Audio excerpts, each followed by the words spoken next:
Hello students, myself Dr. Ashish Srivastav and today we will discuss one another very important topic of animal kingdom और उसका नाम है प्लेटी helminths. तो phylum प्लेटी हेलमिंथ बड़ा इंपॉर्टेंट फाइलम है क्योंकि इसमें फ्लैट वॉर्म आते हैं, इसमें ऐसे एनिमल्स आते हैं जो डॉर्सो वेंट्रली फ्लैट होते हैं। तो प्लेटी हेलमिंथस फाइलम को मैंने दो लेक्चर्स में डिवाइड कर रखा है। एक आज का लाइव लेक्चर जिसमें आप प्लेटी हेलमिंथस पार्ट 1 पर डिस्कशन करेंगे और कल एक और लेक्चर होगा जिसमें प्लेटी हेलमिंथस पार्ट 2 पर हम डिस्कशन करेंगे। देखिए, आपको कुछ इंपॉर्टेंट और एसेंशियल चीज़ें मैं सबसे पहले बता देता हूं। जब भी हम एनिमल किंगडम को पढ़ते हैं और किसी भी पर्टिकुलर फाइलम को पढ़ते हैं तो हमारे पास कई बार बहुत सारे स्टडी मॉड्यूल होते हैं, वेरियस कोचिंग क्लासेस के स्टडी मॉड्यूल्स होते हैं और उनमें बहुत कुछ ऐसा लिखा होता है जो हमारी समझ से परे होता है। बहुत कुछ ऐसा डिटेल्स लिखे होते हैं जो हमें पढ़ने की ज़रूरत नहीं होती है, लेकिन हम एक फाइलम में इतना सारा पढ़ लेते हैं कि बाकी फाइलम में फिर कुछ भी याद रहे इसकी प्रोबेबिलिटी ज़ीरो हो जाती है, ज़ीरो।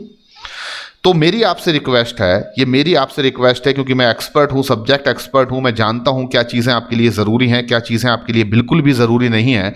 तो मैं आपसे ये कह सकता हूँ कि प्लेटी हेलमिंथस फाइलम में आपको फोकस सबसे पहले एनसीईआरटी पर करना है। मैंने भी अपने लेक्चर में जो भी आपको डिस्क्राइब करने का सोचा है वो सबसे पहले मैं प्रायोरिटी किसको दे रहा हूँ, एनसीईआरटी को, ठीक है ना। सेकेंड इंपॉर्टेंट चीज कि ऐसा नहीं है कि प्लेटी हेलमिंथस फाइलम में आपको कुछ एक्स्ट्रा पढ़ने की जरूरत नहीं होगी क्योंकि प्रीवियस ईयर क्वेश्चंस को जब हम देखेंगे तो उसमें ऐसे कई क्वेश्चंस हैं कि इनमें से किस प्लेटी हेलमिंथ एनिमल में डाइजेस्टिव सिस्टम एब्सेंट होता है, जबकि हम जानते हैं कि प्लेटी हेलमिंथ में तो डाइजेस्टिव सिस्टम डेफिनेटली होता है और इनकम्प्लीट डाइजेस्टिव सिस्टम होता है, लेकिन कुछ एक्सेप्शनल केस यहां पर हमें पढ़ने होते हैं। हाई कैपेसिटी ऑफ रीजनरेशन की कैपेसिटी किस प्लेटी हेलमिंथ में होती है, ऐसे क्वेश्चन कम से कम 2 से 3 बार प्रीवियस ईयर में कह सकते हैं कि रिपीट हो चुके हैं और वो बार बार आते हैं। मतलब कुछ क्वेश्चंस ऐसे होते हैं इनके चेहरे पे लिखा होता है कि मैं फिर से आऊँगा, ठीक है ना। और प्लेटी हेलमिंथ्स में हम कई बार क्या करते हैं कि अपने स्टडी मॉड्यूल्स जो हमें मिलते हैं वेरियस कोचिंग क्लासेस से या इंटरनेट पर, तो हम क्या करते हैं कि कई बार लिवर फ्लूक की पूरी लाइफ साइकिल पढ़ने में लग जाते हैं। इसका ह्यूमन होस्ट में क्या क्या हो रहा है, इसके स्नेल होस्ट में क्या क्या हो रहा है, यानी पूरी लाइफ साइकिल लिवर फ्लूक की पढ़ना स्टार्ट कर देते हैं। तो आपको मैं बता देता हूं कि लिवर फ्लूक की पूरी लाइफ साइकिल आपको पढ़ने की कोई भी ज़रूरत नहीं है। आपके लिए ये लेक्चर क्यों इंपॉर्टेंट है, आपके लिए मेरे ही लेक्चर क्यों इंपॉर्टेंट है, क्योंकि उसका एक कारण है कि मैं आपको किसी भी लेक्चर में वो सभी चीज़ें कवर करने की कोशिश करता हूं जो आपकी एनसीईआरटी में दी गई हैं या फिर वो आपके कभी प्रीवियस ईयर क्वेश्चन में आई हैं और वो एनसीईआरटी का डायरेक्टली पार्ट नहीं है। तो आपको केवल क्या करना है कि लेक्चर को ध्यान से सुनना है, समझना है, जो एडिशनल आपको पॉइंट या कमेंट्स लगते हैं जो एनसीईआरटी में नहीं है उनको बहुत ध्यान से राइट करना है, लिखना है और उनको हमेशा याद रखना है। तो आपको क्या पढ़ना है क्या नहीं पढ़ना है ये आपको मेरे लेक्चर के साथ साथ समझ में आना स्टार्ट हो जाएगा। तो हम स्टार्ट करते हैं अपना आज का ये लेक्चर फाइलम प्लेटी हेलमिंथस पार्ट 1 और पार्ट 2 भी इसका आएगा जिसमें आपको उसके बारे में और भी कुछ बताया जाएगा। पर उससे पहले एक और बहुत इंपॉर्टेंट चीज़ जो मुझे आपसे डिस्कस करना है वो ये है कि अगर आपने अभी तक मेरे चैनल को सब्सक्राइब नहीं किया है, कुछ लोग हैं जो बड़ा इंतजार करते हैं कि भाई पहले टीचर को परख लें, जान लें, तो भाई प्लीज़ अगर आपने चैनल को सब्सक्राइब नहीं किया है तो आप सबसे पहले मेरे चैनल को सब्सक्राइब कीजिए। अगर आपने अभी भी आपको लाइक करने की आदत नहीं है तो आप जब भी मेरा वीडियो चलता है उसको लाइक करना मत भूलें। आप मुझे देख रहे हैं, मेरी बातों को सुन रहे हैं, आपको पसंद डेफिनेटली आ रही है तो आप उसको प्लीज लाइक करिए, क्योंकि एक टीचर के लिए बच्चों का जो पॉजिटिव रिस्पॉन्स होता है वो ऑनलाइन क्लासेस में केवल बच्चों का लाइक होता है। वो बच्चों के लाइक्स देखकर ये अंदाजा लगा लेते हैं कि बच्चे उनको पसंद कर रहे हैं, उनको सुनना पसंद कर रहे हैं और उनकी एनर्जी जो है वो बढ़ जाती है और वो अपने अगले लेक्चर में पहले से ज्यादा मेहनत करते हैं और बच्चों को और ज्यादा ईजी बनाने की कोशिश करते हैं पढ़ाई को। तो स्टार्ट करते हैं आज का ये लेक्चर और आपको मैंने पहले ही ये एनिमल किंगडम में सिखा दिया है। मेरे प्रीवियस लेक्चर अगर आप लोगों में से किसी ने भी नहीं देखे हैं तो वो मेरे प्रीवियस लेक्चर्स को जरूर देखें जिसमें मैंने 13 कैरेक्टरिस्टिक फीचर्स पर डिस्कशन किया है। तो मैं आपको बता देता हूं कि मैंने पहले ही ऐसे आपको 13 छोटे छोटे लेक्चर्स पढ़ा दिए हैं जिनमें आपको 13 अलग अलग कैरेक्टरिस्टिक फीचर्स जो हैं वो समझाए गए हैं और आप जब उन 13 कैरेक्टरिस्टिक फीचर्स को समझ लेते हैं, जिसके लिए मैंने बहुत सिंपल सी ट्रिक्स आपको दी गई हैं, तो आपके लिए किसी भी फाइलम पर 13 कमेंट लिखना बहुत ज्यादा आसान हो जाता है। तो आप समझ गए होंगे। अगर हमें प्लेटी हेलमिंथ को स्टार्ट करना है तो सबसे पहले हम वो 13 कमेंट लिख लेते हैं जो प्लेटी हेलमिंथस के बारे में हम ऑलरेडी जानते हैं, जो मैंने अपने प्रीवियस लेक्चर में आपको सिखाए हैं बहुत ही सिंपल सी ट्रिक्स के थ्रू। तो पहला कैरेक्टरिस्टिक फीचर हम बात करते हैं प्लेटी हेलमिंथस के बारे में, वैसे इनको फ्लैट वॉर्म भी कहा जाता है, लेकिन सबसे पहले पहला कैरेक्टरिस्टिक फीचर हम कंप्लीट करते हैं लेवल ऑफ ऑर्गेनाइजेशन, या जिसको ग्रेड ऑफ ऑर्गेनाइजेशन भी कहते हैं। तो आपको बता देता हूं इनमें ग्रेड ऑफ ऑर्गेनाइजेशन या लेवल ऑफ ऑर्गेनाइजेशन जो है वो ऑर्गन लेवल ऑर्गेनाइजेशन है। Organ level organisation. तो ऑर्गन लेवल ऑर्गेनाइजेशन इनमें होती है, और आपको बता दूं इनमें ही होती है।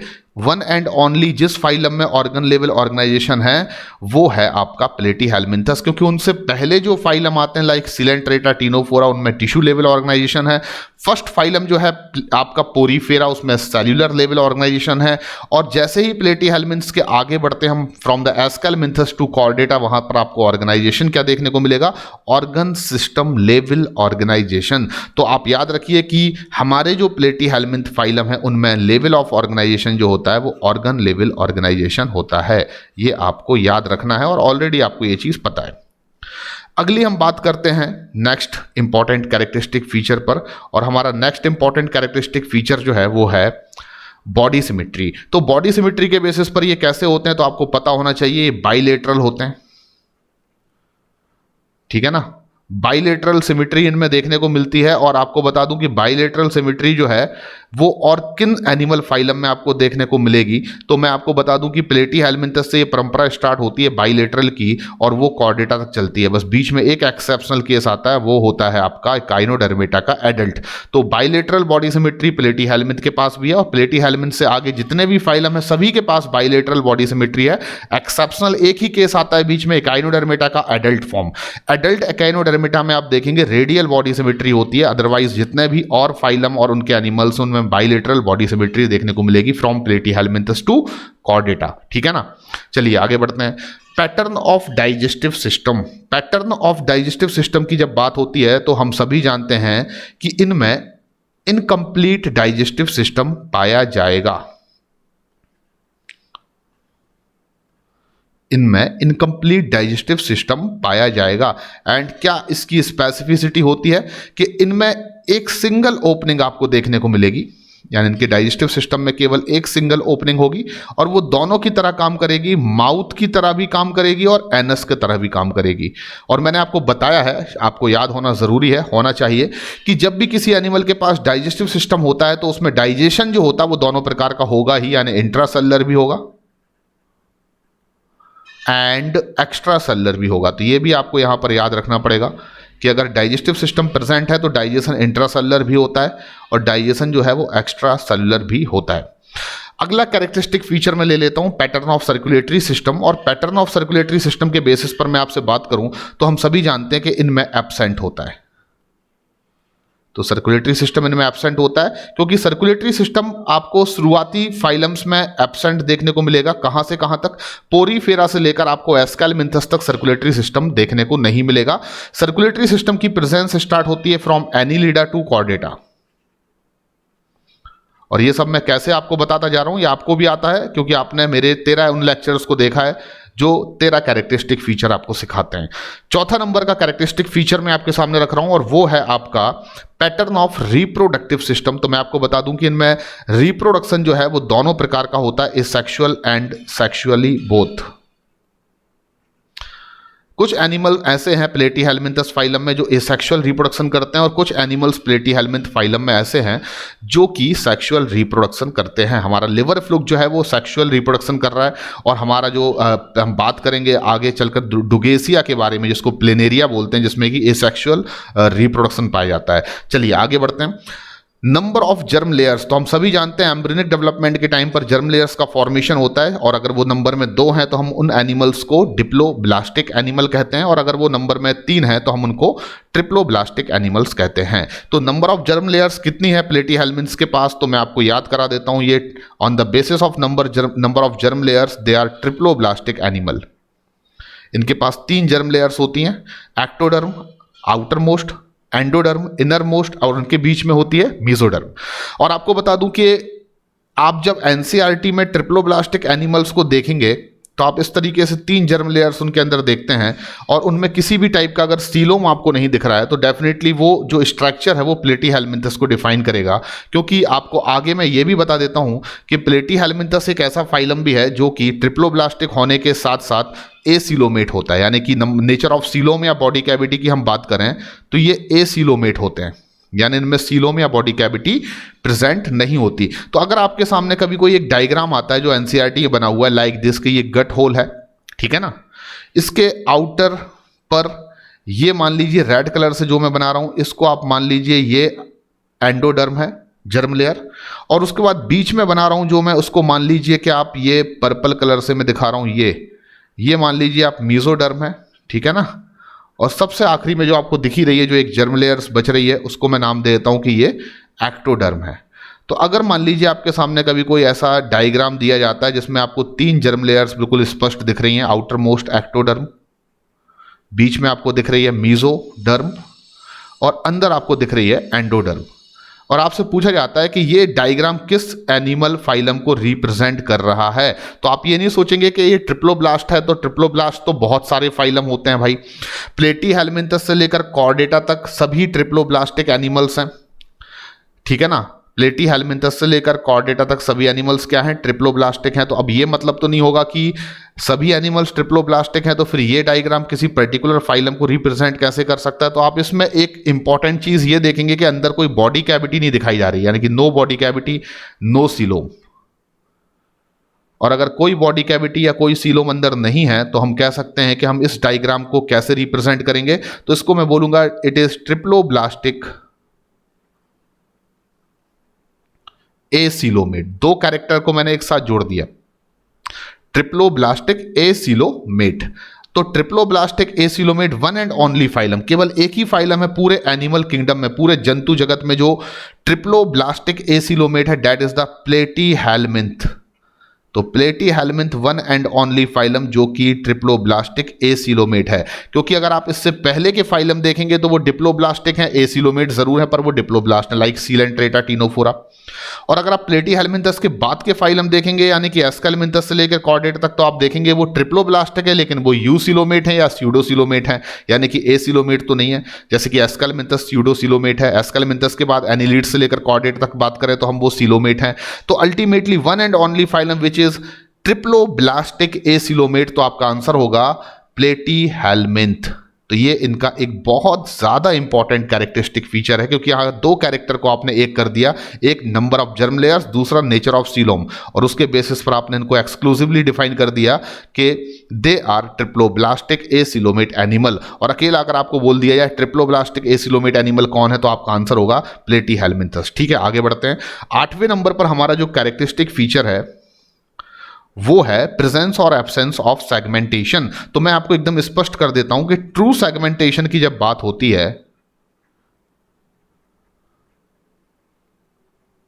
जब ट्रू सेगमेंटेशन की बात होती है तो उसको हम मेटामेरिक सेगमेंटेशन कहते हैं। क्या बोलते हैं? Metameric segmentation. और मेटामेरिक सेगमेंटेशन या ट्रू सेगमेंटेशन का मतलब ये होता है कि किसी भी एनिमल की बॉडी को इंटरनली और एक्सटर्नली आप इस तरीके से कई सेगमेंट्स में डिवाइड कर रहे हैं कि उसमें कुछ ऑर्गन्स का, एटलीस्ट कुछ ऑर्गन्स का सीरियल रिपीटेशन होना जरूरी है। तो अगर एक्सटर्नल और इंटरनल दोनों तरीके से आप किसी ऑर्गेनिज्म को, एनिमल्स को वेरियस नंबर ऑफ सेगमेंट में डिवाइड कर रहे हैं और उसमें कुछ ऑर्गन्स का सीरियल रिपीटेशन है, तो ही आप टर्म यूज कर सकते हैं ट्रू सेगमेंटेशन या मेटामेरिक सेगमेंटेशन, विच ओनली फाउंड इन 3 फाइलम। ये केवल आपको 3 फाइलम में देखने को मिलेगा। नंबर 1 एनिलिडा, नंबर 2 आर्थ्रोपोडा, और नंबर 3 कॉर्डेटा। अब भाई ये तो स्वाभाविक हो गया कि प्लेटीहेलमिन्थस ना तो एनिलिड है, ना आर्थ्रोपोड है, ना कॉर्डेट है, क्योंकि ये तो प्लेटीहेलमिन्थस फाइलम को थोड़ी बोल रहे हैं, ये तो सेपरेट फाइलम है। तो मैं कहूंगा presence and absence of segmentation के बेसिस पर प्लेटीहेलमिन्थस कैसे होते हैं, तो आप बोलेंगे इनमें सेगमेंटेशन क्या होता है? एब्सेंट होता है। यानी प्लेटीहेलमिन्थस में सेगमेंटेशन क्या होता है? एब्सेंट होता है। लेकिन यहां पर एक बहुत ही इंपॉर्टेंट क्वेश्चन है जो नीट में आ चुका है, वो ये है कि प्लेटीहेलमिन्थस में एक ऐसा एनिमल आता है जिसको हम लोग बोलते हैं टीनिया, और इसका कॉमन नेम चलता है टेप वॉर्म। ये एक ऐसा एनिमल है जिसमें आपको बॉडी पर एक्सटर्नल सेगमेंट्स देखने को मिलेंगे, इंटरनल नहीं, केवल एक्सटर्नल सेगमेंट्स देखने को मिलेंगे। और एक्सटर्नल सेगमेंट्स हैं, इंटरनल सेगमेंट्स नहीं है, तो आपको ऐसा लगेगा कि इस एनिमल में सेगमेंटेशन प्रेजेंट है, लेकिन लिटरली उस एनिमल में सेगमेंटेशन प्रेजेंट नहीं है, यानी कि ट्रू सेगमेंटेशन प्रेजेंट नहीं है, मेटामेरिज्म नहीं है, बल्कि उसमें बॉडी केवल एक्सटर्नली सेगमेंट्स के फॉर्म में डिवाइड है। तो मैं कहूंगा कि एक ऐसा एनिमल है प्लेटीहेलमिन्थस में जिसमें कि सेगमेंटेशन तो है लेकिन वो ट्रू सेगमेंटेशन नहीं है। ऑलमोस्ट सेगमेंटेशन क्या होता है प्लेटीहेलमिन्थस में? एब्सेंट होता है। ऑलमोस्ट जनरल कैरेक्टरिस्टिक की बात करें। लेकिन टीनिया या टेपवॉर्म इकलौता ऐसा प्लेटीहेल्मिंथ का एग्जांपल है जिसमें कि सेगमेंटेशन होता है, पर वो ट्रू सेगमेंटेशन नहीं होता है, बल्कि उसमें बॉडी केवल एक्सटर्नली सेगमेंट्स में डिवाइड होती है, ऑर्गन सीरियली रिपीटेड नहीं होते हैं।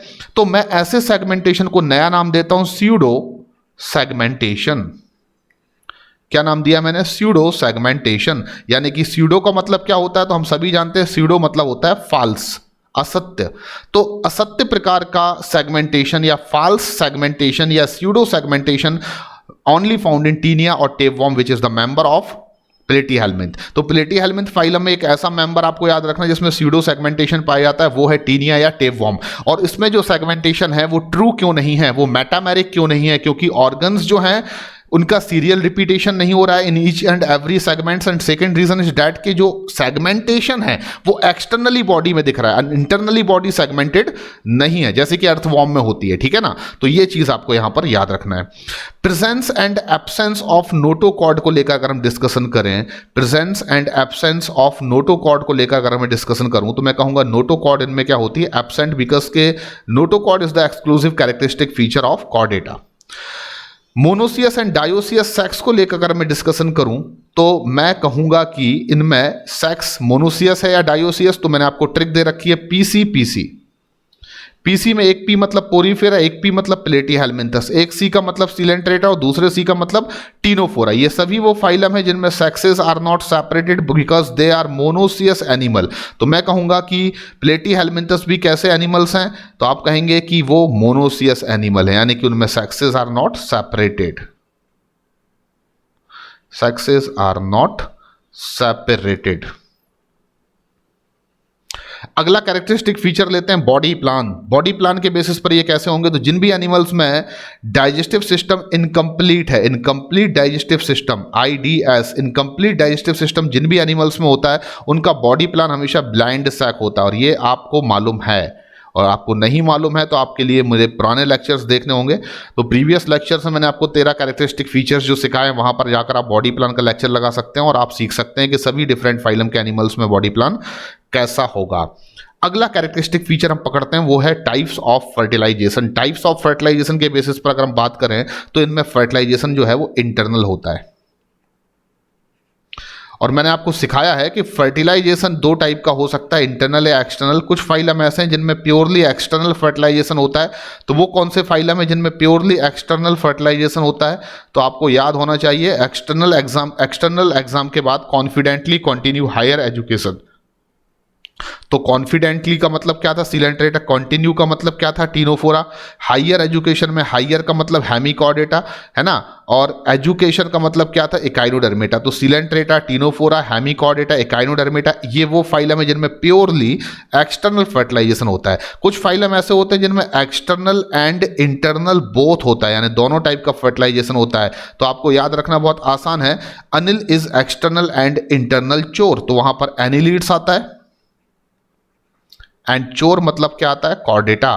तो यहां पर दो ऐसे फाइलम है एनिलीड्स एंड कॉर्डेट्स जिनमें एक्सटर्नल और इंटरनल दोनों प्रकार का फर्टिलाइजेशन पाया जाता है। तो आप सिलेंट्रेटा को छोड़ दें, आप टीनोफोरा को छोड़ दें, आप इकाइनोडर्मेटा को छोड़ दें, आप हेमिकॉर्डेटा को छोड़ दें, एनिलीड्स को छोड़ दें, कॉर्डेट्स को छोड़ दें, बाकी जितने फाइलम बच रहे हैं उनमें फर्टिलाइजेशन प्योरली क्या होगा? इंटरनल होगा, और उनमें हमारा प्लेटीहेल्मिंथस भी आएगा। अगला कैरेक्टरिस्टिक फीचर अगर आपको सीखना है तो उसका मैं आपको नाम बता देता हूं, types of development. Types of development के बेसिस पर इनमें किस प्रकार का डेवलपमेंट होगा, तो मैं सीधा आंसर लिख देता हूं, इनडायरेक्ट डेवलपमेंट। अब इनडायरेक्ट डेवलपमेंट किन किन फाइलम्स में होता है इनके अलावा, है ना, प्लेटीहेल्मिंथस के अलावा? तो आपने पढ़ा हुआ है इसके लिए भी मेरे प्रीवियस लेक्चर में, hi please pour coffee and tea in dark electric mug. तो हाई मतलब हेमिकॉर्डेटा में है, प्लीज मतलब पोरीफेरा में है, पोर मतलब प्लेटीहेल्मिंथस में है, टी मतलब टीनोफोरा में है ना। तो hi please pour coffee and tea, coffee मतलब सिलेंट्रेटा ले लीजिए, coffee and tea. In dark मतलब इनडायरेक्ट डेवलपमेंट, इलेक्ट्रिक मतलब इकाइनोडर्मेटा ले लीजिए, मग मतलब आप मोलस्का ले लीजिए। तो hemichordata, porifera, platyhelminthes, ctenophora, coelenterata, echinodermata और मोलस्का, इन सभी में डेवलपमेंट इनडायरेक्ट होता है। इनके अलावा जितने भी फाइलम बचते हैं उनमें डेवलपमेंट क्या है? उनमें डेवलपमेंट बोथ टाइप का होता है, डायरेक्ट प्लस इनडायरेक्ट। यानी सम एनिमल्स जो हैं वो डायरेक्ट शो करते हैं, कुछ एनिमल्स उसी सेम फाइलम के जो हैं वो इनडायरेक्ट डेवलपमेंट शो करते हैं। तो यहां तक की कहानी को समझने के बाद अब आपको क्या याद रखना पड़ेगा? यहां तक की बातें तो आप पहले से जानते थे, अब आपको क्या याद रखना है? कुछ यूनिक फीचर्स याद रखना है जो एनसीईआरटी में दिए गए हैं, या अगर एनसीईआरटी में नहीं भी दिए गए हैं तो वो प्रीवियस ईयर क्वेश्चन में आए हैं, तो उन सबको मैंने एक्यूमुलेट करके क्या बना दिया? Unique feature. तो पहला यूनिक फीचर हम पढ़ते हैं प्लेटीहेल्मिन्थस फाइलम का। पहला यूनिक फीचर, तो पहला यूनिक फीचर हमारा क्या है? आपको याद रखना है कि इनकी बॉडी जो है वो अनसेगमेंटेड होती है, यानी कि प्लेटीहेल्मिन्थस की बॉडी क्या होती है? अनसेगमेंटेड। ये हमने पहले ही क्लियर कर लिया सेगमेंटेशन को समझ के। और ये डॉर्सो वेंट्रली फ्लैटेंड बॉडी रखते हैं, यानी इनकी बॉडी जो है वो डॉर्सो वेंट्रली फ्लैट बॉडी होती है। अब डॉर्सल का मतलब क्या है? तो डॉर्सल मतलब आप इन एनिमल्स को अगर देखेंगे अपर साइड पर, अपर मतलब डॉर्सल यानी अपर मतलब आप क्या कह सकते हो? ऊपर की ओर, या फिर मैं इसको बैक लिख सकता हूं। तो हम जैसे एनिमल्स में डॉर्सल का मतलब क्या होता है? हमारा पिछला हिस्सा, बैक वाला हिस्सा, जहां पर हमारा क्या है? जहां पर हमारा वर्टिब्रल कॉलम है, ठीक है ना, जहां पर हमारी स्पाइनल कॉर्ड है। तो हमारा जो डॉर्सल पार्ट है यानी उसको हम बैक कह सकते हैं। और एनिमल्स अगर ऐसा है जो रेंगने का काम कर रहे हैं तो उनमें हम उसको क्या बोल सकते हैं? Upper part. तो डॉर्सल का मतलब अपर भी हो सकता है, बैक भी हो सकता है। और वेंट्रल का मतलब क्या होता है? तो वेंट्रल का मतलब भी हम जानते हैं, इसको हम क्या डिफाइन कर सकते हैं? तो इसको हम लिख सकते हैं एक तो फ्रंट, ठीक है ना, एक तो लिख सकते हैं फ्रंट और एक लिख सकते हैं लोअर। तो लोअर लिख दूं या फ्रंट, दोनों एक ही चीज होंगी, डिपेंड करेगा। अब हम जैसे एनिमल्स में वेंट्रल क्या है? हमारा फ्रंट पार्ट, जहां पर हमारा हार्ट है, जहां पर हमारी कह सकते हैं लंग्स हैं, ठीक है ना, जहां पर हमारा माउथ है, वो हमारा कौन सा पार्ट हो गया? वेंट्रल। और अगर मैं बात करूं उन एनिमल्स की जो रेंगने का काम कर रहे हैं, तो उनमें हम क्या बोलेंगे? लोअर पार्ट, यानी जो उनकी धरती के डायरेक्शन में होगा, ठीक है ना। तो वेंट्रल और डॉर्सल दोनों साइड से आप देख लीजिए प्लेटीहेल्मिन्थस को, वो कैसे होते हैं? तो उनकी बॉडी फ्लैट होती है। कैसी होती है? एकदम फ्लैट होती है, चपटी होती है। यही कारण है कि इनको हम फ्लैट वॉर्म कहते हैं, यानी कि प्लेटीहेल्मिन्थ फाइलम में आने वाले एनिमल्स को फ्लैट वॉर्म्स कहा जाता है। चपटा होने की वजह से इनको चपटा क्रमी बोला जाता है या फ्लैट वॉर्म बोला जाता है। तो ये चीज आपको याद रखना है। लेकिन एक एक्सेप्शनल केस यहां पर दिया गया है, जो मैंने आपको प्रीवियस भी डिस्कशन किया है जब मैं 13 कैरेक्टरिस्टिक फीचर आपको अभी पढ़ा रहा था। एक्सेप्शनल केस है टेप वॉर्म। टेप वॉर्म के बारे में आपको ये हमेशा याद रखना है कि ये फ्लैट वॉर्म तो है, ऐसा नहीं है ये फ्लैट नहीं होता। आप देख लीजिए, ये टेप वॉर्म दिया गया है, ये जो आपको इस तरीके का एक वॉर्म दिख रहा है इस डायग्राम में, ये फ्लैट वॉर्म है और इसको हम टीनिया कह सकते हैं। ये क्या है? Tape warm. टेप वॉर्म का दूसरा नाम क्या होता है? टीनिया। आपको बता दूं ये फ्लैट तो होता है, लेकिन ये अनसेगमेंटेड नहीं कहा जाएगा क्योंकि इसमें स्यूडो सेगमेंटेशन है। आप ध्यान से देखिए टेप वॉर्म को, इसमें आपको बॉडी एक्सटर्नली सेगमेंट्स में डिवाइड दिख रही होगी। देखिए आप बड़े ध्यान से देखेंगे तो इस तरीके से बॉडी एक्सटर्नली जो है वो सेगमेंट्स में डिवाइड आपको दिखाई दे रही है। बट ये सेगमेंट्स में जो बॉडी डिवाइड है वो केवल एक्सटर्नली डिवाइड है, इंटरनली डिवाइड नहीं है। जबकि ट्रू सेगमेंटेशन में क्या होता है कि बॉडी ऑफ एनिमल जो है वो एक्सटर्नली और इंटरनली दोनों तरीके से सेगमेंट्स में इस तरीके से डिवाइड होगी कि एटलीस्ट कुछ ऑर्गन्स का सीरियल रिपीटिशन हो। लेकिन ऐसा कुछ नहीं है टीनिया में, टेप वॉर्म में। बस बॉडी एक्सटर्नली सेगमेंट्स में डिवाइड है, ना तो इंटरनली डिवाइड है, ना ऑर्गन्स का कोई सीरियल रिपीटिशन है। तो मैं कह सकता हूं कि इनमें जो सेगमेंटेशन है वो स्यूडो सेगमेंटेशन माना जाएगा, फाल्स सेगमेंटेशन माना जाएगा। दैट्स वाई कि हम इनको अनसेगमेंटेड नहीं कह सकते। यानी कि एक कोई ऐसा एनिमल जो कि प्लेटीहेल्मिन्थस फाइलम में आता है और वो अनसेगमेंटेड एनिमल नहीं है, तो मैं आंसर दूंगा टेप वॉर्म। तो फिर वो ट्रू सेगमेंटेशन रखता है, ये भी गलत है क्योंकि वो केवल एनिलीड्स रखते हैं, ऑर्थ्रोपोड रखते हैं, मोलस्क रखते हैं। तो फिर वो जो सेगमेंटेशन रखता है वो ट्रू नहीं है, तो क्या है? तो आपका आंसर होगा कि वो सेगमेंटेशन जो इनमें प्रेजेंट है वो ट्रू सेगमेंटेशन नहीं है, और ना ही इनको हम अनसेगमेंटेड एनिमल कह सकते हैं, बल्कि इनको हम नया नाम देते हैं, वो है स्यूडो सेगमेंटेशन। तो मेरे बच्चों ये मैं बार बार बता रहा हूं बिकॉज कि ये थोड़ा सा एक एक्स्ट्रा ऑर्डिनरी क्वेश्चन है। आगे बढ़ते हैं हम लोग।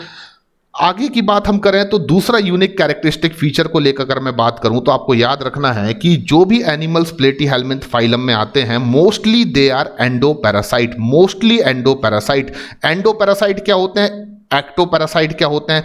आप एग्जांपल देख लीजिए, आपने लिवर फ्लूक का नाम सुना होगा।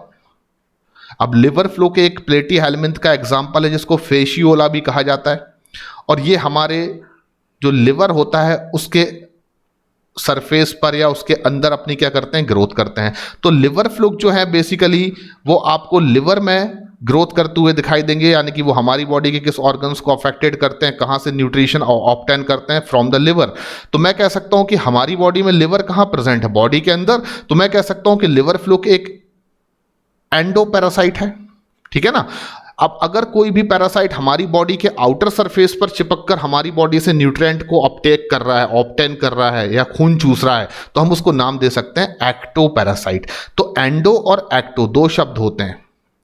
एक्टो मतलब बाहर, जो बाहर से ही चिपककर शरीर की सरफेस पर, बॉडी सरफेस पर चिपककर हमारा न्यूट्रिशन अपटेक करते हैं, वो एक्टो हैं। जो शरीर के अंदर किसी ऑर्गन्स में इन्फेक्शन करते हैं, किसी ऑर्गन्स को अफेक्टेड करते हैं, वहां से न्यूट्रिशन अपटेक करते हैं, अपनी ग्रोथ करते हैं, अपना रिप्रोडक्शन करते हैं, ऐसे पैरासाइट्स को हम क्या बोलते हैं, एंडो। तो आपको याद रखना है कि प्लेटीहेलमिंथस फाइलम इसलिए भी बहुत फेमस है, एनसीईआरटी ने यह बोला हुआ है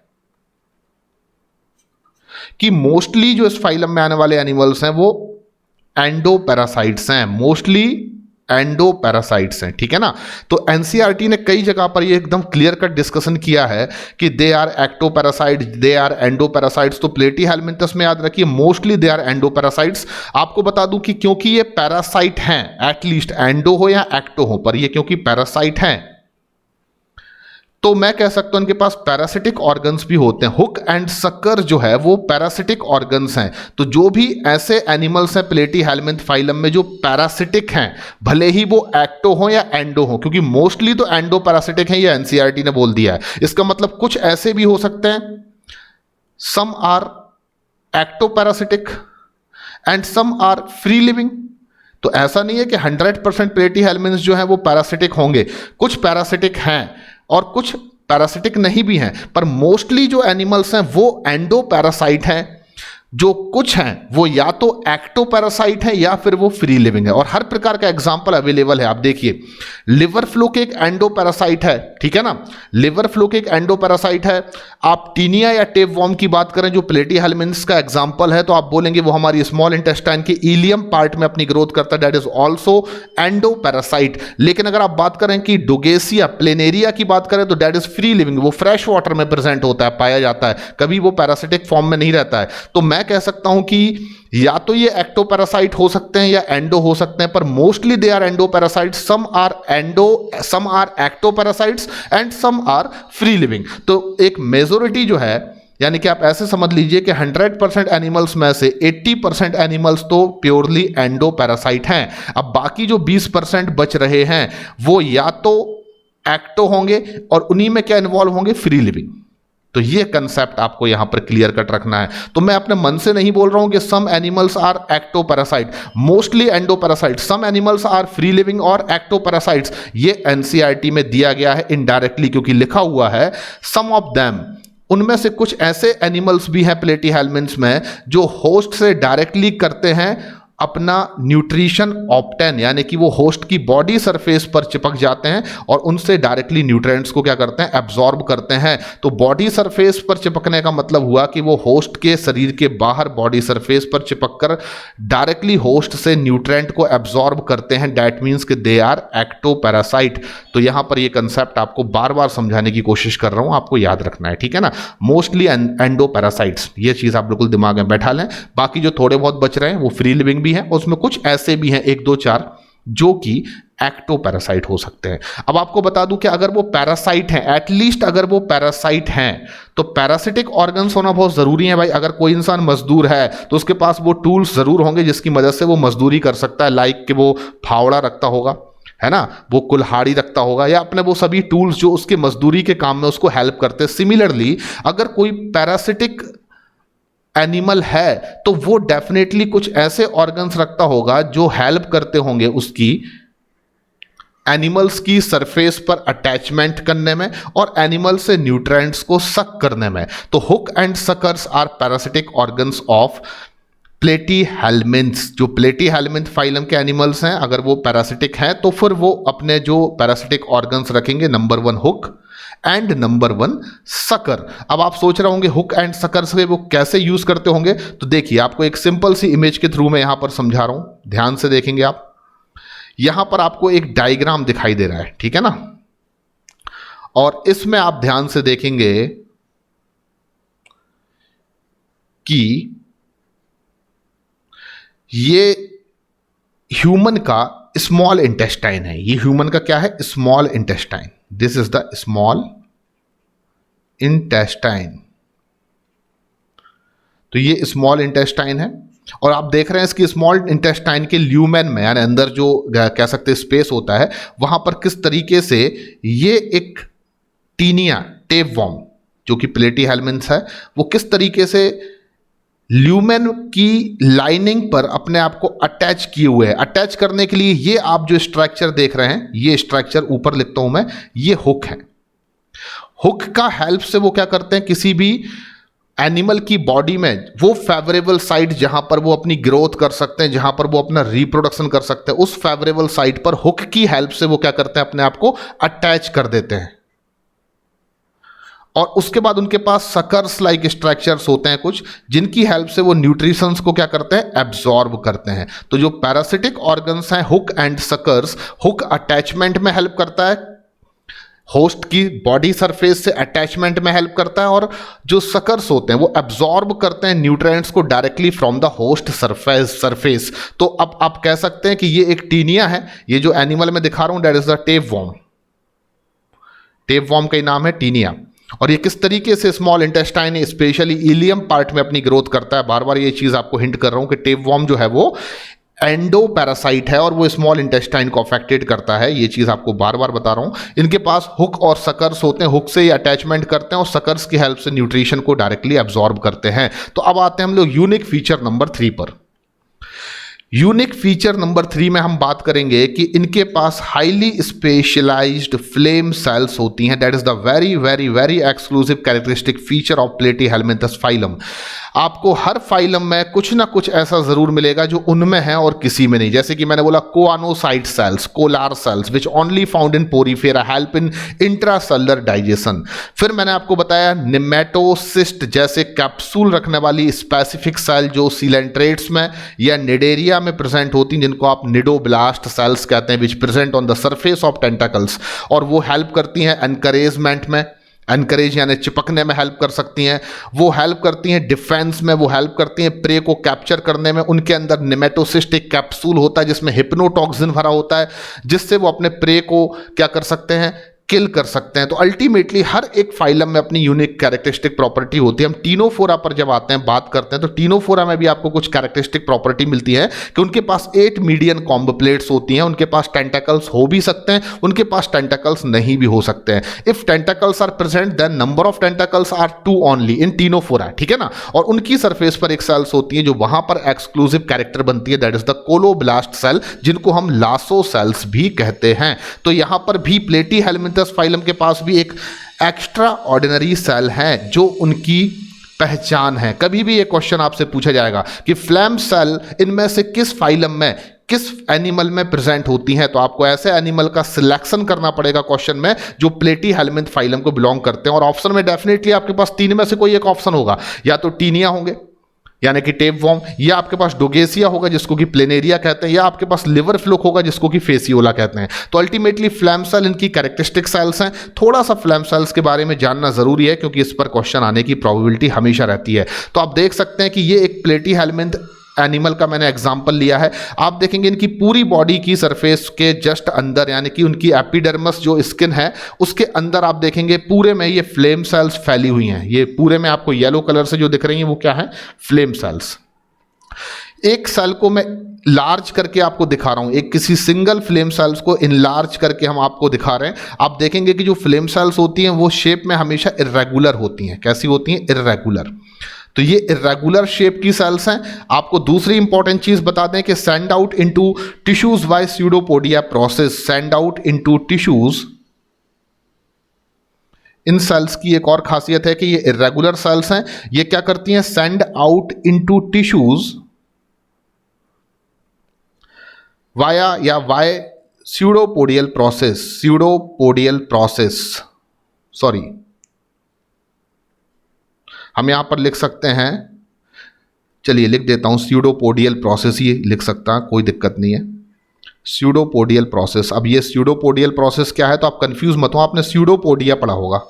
स्यूडोपोडिया, स्यूडो यहां पर भी क्या होता है, फाल्स, और स्यूडोपोडिया हम लोग अमीबा में पढ़ते हैं जनरली। तो आप देखेंगे इन सेल्स की खासियत क्या होती है कि ये सेल्स जो हैं वो अपनी प्लाज्मा मेम्ब्रेन के आउटर सरफेस को कुछ इस तरीके से प्रोजेक्टेड करती हैं कि इस प्रकार के कुछ स्यूडोपोडिया का फॉर्मेशन हो जाता है। ये क्या है? स्यूडोपोडिया, यानी सेल्स की जो प्लाज्मा मेम्ब्रेन है वो बाहर की तरफ अपना आउटर क्या कर रही है? प्रोजेक्शन कर रही है इस तरीके से, जिससे कि किसका फॉर्मेशन हो जाता है? स्यूडोपोडिया का। अब आप देखेंगे कि ये स्यूडोपोडिया का फॉर्मेशन क्यों करती है? क्योंकि ये सेल्स जहां भी प्रेजेंट हैं बॉडी में, आप देखेंगे कि वो टिश्यूज जो हैं, आप ऐसे समझें कि मान लीजिए ये स्यूडोपोडिया का फॉर्मेशन हो रहा है। स्यूडोपोडिया कहां पर एम्बेडेड हो जाते हैं? सेंड आउट हो जाते हैं टिश्यूज के अंदर। जैसे येलो कलर से जो बना रहा हूं, मान लीजिए वो सराउंडेड टिश्यूज हैं। तो ये स्यूडोपोडिया फॉर्मेशन जब होगा तो इन सेल्स का जो स्यूडोपोडिया होगा वो इस तरीके से टिश्यूज के अंदर सेंडेड आउट हो जाएगा, यानी टिश्यूज के अंदर घुस जाएगा। अब टिश्यूज के अंदर जो भी एक्सक्रीटरी मटेरियल्स बनेंगे, यानी कि स्यूडोपोडिया टिश्यूज के अंदर क्या हो गया? अंदर घुस गया इस तरीके से। अब जो भी टिश्यूज के अंदर एक्सक्रीटरी मटेरियल्स बनते हैं वो स्यूडोपोडिया क्या कर लेती हैं? अपने अंदर एब्जॉर्ब कर लेती हैं। तो सबसे इंपॉर्टेंट चीज कि ये इरेगुलर सेल्स क्यों है? क्योंकि इनके सराउंडिंग जो प्लाज्मा मेम्ब्रेन है वो अपना आउटर प्रोजेक्शन करके स्यूडोपोडिया का फॉर्मेशन कर रही है। ये स्यूडोपोडिया टिश्यूज के अंदर क्या हो जाती है? प्रोजेक्टेड हो जाती है, यानी आप बॉडी के जो टिश्यूज होंगे उनके अंदर स्यूडोपोडिया क्या होंगे? घुसे होंगे, धसे होंगे। और इससे क्या होगा कि जो टिश्यूज एक्सक्रीटरी मटेरियल्स प्रोड्यूस कर रहे हैं मेटाबॉलिज्म के बाद, वो एक्सक्रीटरी मटेरियल्स लाइक अमोनिया, उनको ये स्यूडोपोडिया क्या कर लेंगे? एब्जॉर्ब कर लेंगे। यानी अल्टीमेटली जो भी सराउंडिंग टिश्यूज के पास एक्सक्रीटरी मटेरियल्स है वो कहां पर इकट्ठा हो जाएगा? इन फ्लैम सेल्स के अंदर। आप देखेंगे इन फ्लैम सेल्स में स्यूडोपोडिया का फॉर्मेशन कुछ इस तरीके से होता है कि ये सेल्स बीच में एक इंट्रासेलुलर ल्यूमेन का फॉर्मेशन भी कर लेती हैं, लाइक दिस। यानी कि इस तरीके से स्यूडोपोडिया का फॉर्मेशन होता है कि अंदर एक ल्यूमेन का फॉर्मेशन हो जाता है। आप देख सकते, देखिए यहां पर ये इन सेल्स ने ल्यूमेन का फॉर्मेशन कर लिया, यानी पूरे में स्यूडोपोडिया है पर एक हिस्से में स्यूडोपोडिया इतने ज़्यादा इलॉन्गेटेड हो जाएंगे कि आपको ऐसा लगेगा जैसे सेल के अंदर एक इंट्रासेलुलर क्या बन गया है? ल्यूमेन। पर एक्चुअली में ये इंट्रासेलुलर ल्यूमेन नहीं है, यानी ये सेल के अंदर ल्यूमेन नहीं है, बल्कि सेल ने अपने आप को इस तरीके से कह सकते हैं कि स्यूडोपोडियल प्रोसेस के थ्रू रेगुलर शेप का बना लिया कि आपको सेल के बीच में एक खाली स्पेस दिखाई देगा। जहां पर आपको ये खाली स्पेस या ल्यूमेन दिखाई देगा वहां पर आप देखेंगे इस तरीके से बेसल ग्रेन्यूल से अराइजेज होकर बहुत सारे सीलिया जो हैं वो हैंगिंग कर रहे होंगे। तो सीलिया के हैंगिंग करने की वजह से यहां पर आप देखेंगे कि जब ये सीलिया वाइब्रेट होंगी, जब इन सीलिया में मूवमेंट होगा, इनमें वाइब्रेशन होगा, तो सीलिया में होने वाले वाइब्रेशन की वजह से ये फ्लिकरिंग करेंगी, यानी कि सीलिया वाइब्रेट होंगी इस तरीके से। तो आपको ऐसा प्रतीत होगा, ऐसा दिखाई देगा माइक्रोस्कोप में जैसे कि आप किसी ज्वाला को देख रहे हो फ्लिकरिंग करते हुए, यानी फ्लिकरिंग ऑफ फ्लेम की तरह आपको यह दिखाई देगा। दैट इज द रीजन कि इन सेल्स को नाम दिया गया फ्लेम सेल्स। तो कंसेप्ट आपको शायद समझ में आ गया होगा। And what is the role of flame cells? तो मैंने क्या बोला, इनकी outermost plasma membrane tissues के अंदर स्यूडोपोडियल प्रोसेस के थ्रू सेंड आउट हो जाती है और टिश्यूज से एक्सक्रीटरी मटेरियल्स को कलेक्ट कर लेती है। और एक्सक्रीटरी मटेरियल्स जितनी भी फ्लैम सेल्स के थ्रू कलेक्ट होते हैं वो किसी एक एक्सक्रीटरी पोर्स के थ्रू शरीर के बाहर रिलीज कर दिए जाते हैं। तो इनकी बॉडी में एक्सक्रीटरी पोर्स भी होगा। जितना भी फ्लैम सेल्स के थ्रू एक्सक्रीटरी मटेरियल्स को कलेक्ट किया जाएगा वो किसी एक एक्सक्रीटरी पोर्स के थ्रू शरीर के बाहर क्या कर दिया जाएगा? रिलीज कर दिया जाएगा। तो फ्लैम सेल्स का जो फंक्शन है that is the osmo regulation and excretion. तो ये पॉइंट आपके लिए एग्जाम में बहुत इंपॉर्टेंट है। What is the function of flame cells? तो आपका आंसर होगा osmoregulation and excretion. Question आएगा व्हाट इज द एक्सक्रीटरी, कह सकते हैं कि ऑर्गन्स या excretory system of the platyhelminthes animal. तो आपका आंसर होगा फ्लेम सेल्स। तो एक्सक्रीटरी जो सिस्टम है प्लेटीहेल्मिन्थ के पास वो उनकी फ्लेम सेल्स हैं। ये फ्लेम सेल्स रेगुलर शेप की होती हैं। इनकी प्लाज्मा मेम्ब्रेन आउटर प्रोजेक्शन करके स्यूडोपोडियल प्रोसेस के थ्रू टिश्यूज के अंदर सेंड आउट हो जाती है, जिससे टिश्यूज के अंदर जो भी मेटाबॉलिक वेस्ट होता है उसको ये कलेक्ट करती हैं। बहुत सारी फ्लेम सेल्स इनकी बॉडी में पूरे में फैली हुई हैं यूनिफॉर्मली, और वो जितना भी वेस्ट कलेक्ट करती हैं वो एक्सक्रीटरी पोर्स के थ्रू क्या कर देती हैं? रिलीज कर देती है। लेकिन ऑलवेज रिमेंबर, यहां पर आप हमेशा याद रखें कि जो वेस्ट ये रिलीज कर रही हैं वाया एक्सक्रीटरी पोर्स, वो वेस्ट क्या हो सकता है? तो वो अमोनिया हो सकता है, नाइट्रोजनस वेस्ट हो सकता है, एक्सेस अमाउंट ऑफ वाटर हो सकता है, लेकिन वो अनडाइजेस्टेड फूड नहीं होगा। Not undigested food. क्योंकि अनडाइजेस्टेड फूड उनका जो होगा वो कहाँ से रिलीज होगा, फ्रॉम देयर सिंगल ओपनिंग। इनके पास सिंगल ओपनिंग है जो माउथ की तरह भी काम कर रही है, एनस की तरह भी काम कर रही है। तो जो भी ये अपनी बॉडी से अनडाइजेस्टेड फूड को एक्सक्रीट करेंगे वो फ्रॉम देयर सिंगल ओपनिंग, जो उनकी बॉडी में सिंगल ओपनिंग है एलिमेंट्री कैनाल की। लेकिन यहाँ एक्सक्रीटरी पोर्ट से जो वेस्ट रिलीज हो रहा है that is the excess amount of water, ammonia, जो उनकी बॉडी के मेटाबॉलिक वेस्ट है। जैसे कि हम यूरिन के फॉर्म में भी अपना वेस्ट रिलीज करते हैं, हम फीसिस के फॉर्म में भी अपना वेस्ट जो है वो रिलीज करते हैं। तो ये प्लेटीहेल्मिंथस जो फीसिस वाला वेस्ट है वो अपने माउथ से यानी कि जो एनस की तरह काम कर रहा है वहां से रिलीज कर रहे हैं, जबकि जो यूरिन के फॉर्म में कहना चाहिए वेस्ट मटेरियल प्रोड्यूस होता है हमारा, वो उनके अंदर जो हो रहा है वो अपने एक्सक्रीटरी पोर्स के थ्रू रिलीज कर रहे हैं, जिनको कलेक्ट करने का काम कौन कर रही है, फ्लेम सेल्स कर रही हैं। तो आई होप कि आपको ये कंसेप्ट क्लियर हुआ होगा। ये पैराग्राफ बहुत इंपॉर्टेंट है, जितनी बातें मैं आपको जब से समझा रहा हूं वो सभी बातें इस पैराग्राफ में लिखी हुई हैं। आपको मैं हाईलाइट कर देता हूं, आपको नोट करना है। Flame cells usually irregular shape की होती हैं, याद रखिए। पहली चीज, ये स्यूडोपोडियल प्रोसेस के थ्रू सेंडेड आउट होती हैं सराउंडिंग टिश्यूज में। दूसरी इंपॉर्टेंट चीज, जिससे वो क्या करती हैं कि जो भी टिश्यूज के अंदर एक्सक्रीटरी वेस्ट मटेरियल होगा उसको वो इजीली क्या कर पाएंगी, कलेक्ट कर पाएंगी।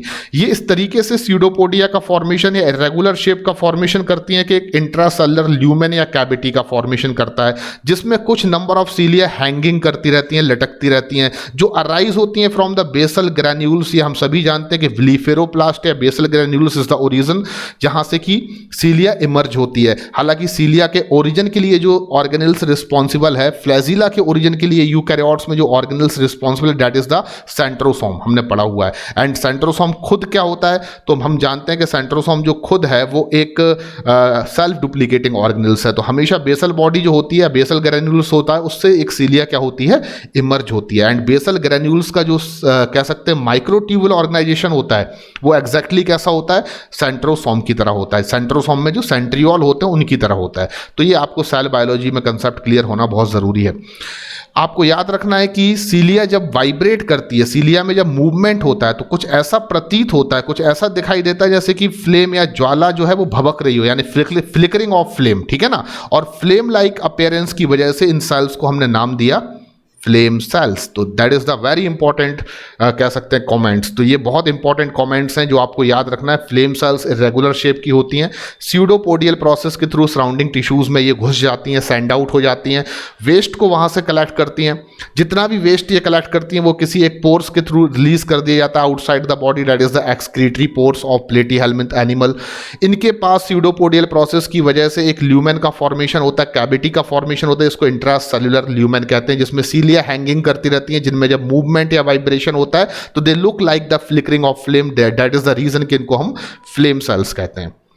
एग्जाम्पल पर आ जाते हैं, चलिए। तो एग्जाम्पल हमें सबसे पहले याद रखना है, प्लेटीहेल्मिंथ फाइलम का सबसे पॉपुलर एग्जाम्पल है टीनिया, जिसको हम टेप वॉर्म भी कहते हैं। अपने नेक्स्ट लेक्चर में आपको टीनिया के बारे में कुछ हाईली स्पेसिफिक चीजें बताऊंगा जो प्रीवियस ईयर एग्जामिनेशन में पूछी जा चुकी हैं। दूसरा एग्जांपल आपको याद रखना है फेशियोला, यानी कि लिवर फ्लूक भी कहते हैं इसको हम, ठीक है ना। ये आपको बिल्कुल याद रखना है। तीन ही एग्जाम्पल हमें याद रखना है। और तीसरा और लास्ट एग्जाम्पल हमें याद रखना है डुगेसिया, जिसको प्लेन एरिया भी कहते हैं। तो बिल्कुल कंफ्यूज नहीं होना है, एटलीस्ट एनसीईआरटी के ये तीन एग्जाम्पल आपको याद होना बहुत जरूरी है। टीनिया यानी टेप वॉर्म, फेशियोला यानी लिवर फ्लूक, डुगेसिया यानी प्लेन एरिया। आपको ये भी बता देता हूं कि जो टीनिया और फेशियोला है यानी टेप वॉर्म और लिवर फ्लूक, ये दो ऐसे एनिमल्स हैं प्लेटीहेल्मिंथस फाइलम के जो कि एंडोपैरासाइट हैं। याद रखिए, which of the following platyhelminth animal is an example of endoparasite. तो वहां पर टीनिया या फेशियोला हो सकता है, क्योंकि टीनिया कहां पर रहता है, स्मॉल इंटेस्टाइन में, और वो भी स्पेशली कहां पर, तो हम जानते हैं इलियम रीजन में, ठीक है ना। और हमारा फेशियोला लिवर फ्लूक कहां होता है, लिवर में, और दोनों शरीर के अंदर के ऑर्गन्स हैं, इसलिए दे आर एंडोपैरासाइट्स। जबकि जो हमारा प्लेनेरिया है जिसको हम डुगेसिया कहते हैं वो बिल्कुल फ्री लिविंग है और ये फ्रेश वाटर में पाया जाता है, ठीक है ना। नदी वगैरह के पानी में आपको देखने को मिल जाएगा। और इसका सबसे इंपॉर्टेंट कमेंट्स आपको याद रखना, that is very important, high regeneration capacity, यानी कि जो डुगेसिया प्लेनेरिया होता है इसमें हाई रीजनरेशन कैपेसिटी आपको देखने को मिलेगी। इन सब के बारे में, यानी कि टीनिया के, फेशियोला के और डुगेसिया के बारे में हम और भी डिस्कशन करेंगे अपने नेक्स्ट लेक्चर में। तो इस लेक्चर में बच्चों इतना काफ़ी आपके लिए जानना जो जरूरी था वो मैंने आपको पार्ट 1 में बताया। अगले लेक्चर में मैं आपसे प्लेटीहेल्मिंथ पार्ट 2 में स्पेशली डिस्कस करूंगा अबाउट द टीनिया के बारे में। आपको क्या क्या याद रखना जरूरी है कॉम्पिटिटिव एग्जाम के लिए। लिवर फ्लूक और फेशियोला के बारे में आपको क्या क्या जानना जरूरी है, यानी लिवर फ्लूक की कुछ लार्वल स्टेज आपको याद होना जरूरी है क्योंकि उस पर क्वेश्चन आ चुके हैं। और डोगेसिया प्लेनेरिया के बारे में आपको क्या ऐसा जानना जरूरी है जो एनसीईआरटी में नहीं दिया है पर बहुत जरूरी है क्योंकि उस पर भी प्रीवियस ईयर में क्वेश्चन आ चुके हैं। तो आज के लिए जितना मैंने आपको बताया, आई होप कि आपको पूरा समझ में आया होगा। आप मेरे नेक्स्ट लेक्चर को देखने से पहले मेरे प्रीवियस लेक्चर में जो कुछ मैंने बताया है वो रिवाइज करके रखिए। एंड आगे के लेक्चर में प्लेटी हेलमिंथ्स पार्ट 2 में हम डिटेल डिस्कशन करेंगे अबाउट द टीनिया जिसको हम टेप वॉर्म कहते हैं, लिवर फ्लूक जिसको कि हम फेशियोला कहते हैं, एंड डोगेसिया जिसको कि हम प्लेनेरिया कहते हैं। थैंक यू वेरी मच बच्चों, सब्सक्राइब करना मत भूलें। वीडियो अच्छा लगा है तो आप इसको डेफिनेटली लाइक कीजिए। धन्यवाद।